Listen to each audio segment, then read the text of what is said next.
Hi, thank you guys for coming. Really appreciate it. I'm Schultz.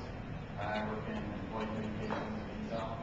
I kind of have a two-part job. So one part is as a kind of internet journalist, the way I like to put it, and creating the creative global news that we have on our homepage for all Intel employees.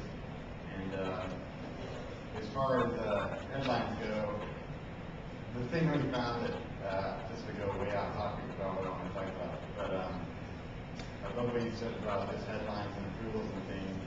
I found that I never send a headline to anyone for approval. I own that as a communicator. They own, the whole body, and they can massage what they said. But yeah, exactly. But so yeah, one part is a writer for our internet site, and another part is figuring out how we use social media within internal communications.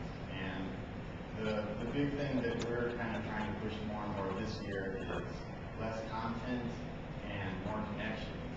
And we're doing that through kind of both ends of the spectrum. So we're doing more with social media stuff, and within Intel, IT is, they have their foot on the gas with this stuff. We have quite a bit of different capabilities. We added professional networking this year.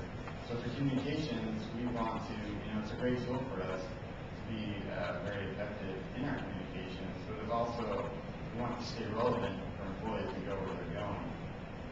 The other end of that we're doing is just more face-to-face stuff, small group sessions with executives.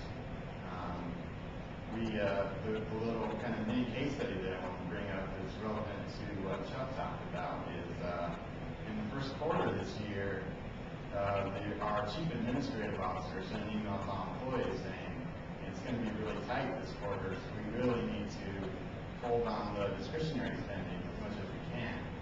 And one of my colleagues had the idea of just, hey, let's run a little campaign just to harvest employee ideas.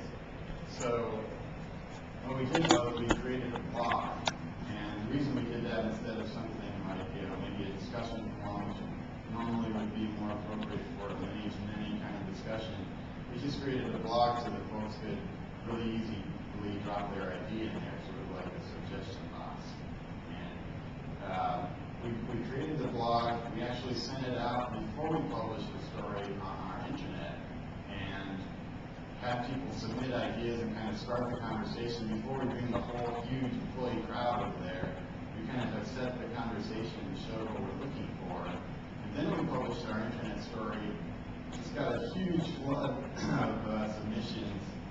And over time, we ended up going through those and categorized them. We put them on a wiki page where anyone could go and say, if I want to save money in this particular area, manufacturing or something, here's all the ideas that people came up with. And the CEO thought it was so great that he had people in finance go through all those ideas and get the 12, 15 things that we can actually implement. And the face-to-face part of that was then we had little swap meets that people could go to, just bring their old junk that's sitting around on their desk and trade it, essentially. And we found that if you just put any junk inside of a box, people go crazy for that. You want to find out what's in the box. So it kind of shows just kind of different ways that you can, harvest employee ideas, create connections that, that